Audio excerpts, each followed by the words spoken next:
সুপ্রিয় দর্শক, আমি রয়েছি এখন চট্টগ্রামের সিআরবিতে। সিআরবি মানে সেন্ট্রাল রেলওয়ে বিল্ডিং। আপনারা দেখছেন, এটিকে বলা হয় চট্টগ্রামের কালচারাল হেরিটেজ। এটি চট্টগ্রামের একটি ঐতিহাসিক স্থাপনা।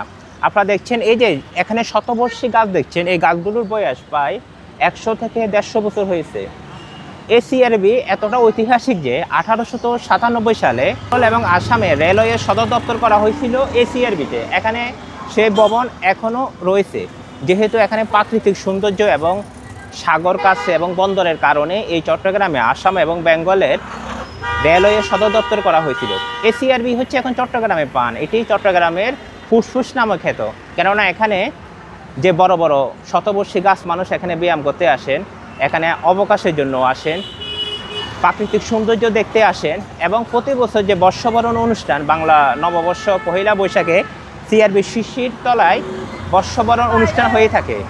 এই সিআরবি হচ্ছে চট্টগ্রামের পান।